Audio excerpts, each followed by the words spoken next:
आपलं मूल आहे ना शाळेत जाते आणि शाळेत गेल्यानंतर त्याचे प्रत्येक शाळेचे जे काही प्रोग्राम असेल ते अटेंड करायला कोणाला आवडणार नाही आणि तेही आपल्या मुलाचं पहिलं ॲन्युअल डे. मग काहीतच त्याची आमची सगळी तयारी चालली होती, म्हणूनच सकाळपासूनची सगळी कामं ही पटापटा चालली होती माझी. म्हणजे घरातून सगळंच आवरून गेलं होतं, म्हणजे जेवणसुद्धा करून घेतलं होतं. म्हणजे टाईम किती का लागाना, असं असेल तर टाईम तर तेवढा जातोच. म्हणून इथं मी माझी पटकन सगळी कामं उरकून घेतली, कारण आपल्या लेकाचं कौतुकच बघायचं होतं. मग काय इथं आम्ही पटकन आवरून वगैरे आहे ना जागेच्या ठिकाणी पोचलो, कारण म्हटलं चला जागेवर पोहोचूया, उशीर नको करायला.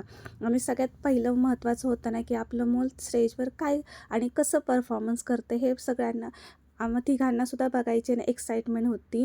मग काही इथं आहे ना रियाजसुद्धा आहे ना असं वाटलं नाही की तिथं गेला आणि तो घाबरला. तिथं गेल्यानंतर त्याच्यात फुल एनर्जी जागी झाली आणि खरंच त्याने खूप छान डान्स केला आणि त्यातच भर पडली त्याला जे भेटलं होतं स्पीच कॉम्पिटिशन आणि आहे ना फॅन्सी ड्रेस कॉम्पिटिशनसाठी जे बक्षीस भेटलं ना ते सुद्धा आम्हाला बघून, कारण हे रियांचं पहिलं बक्षीस होतं. त्याचे एक्साइटमेंट तर अजूनच भारी होती.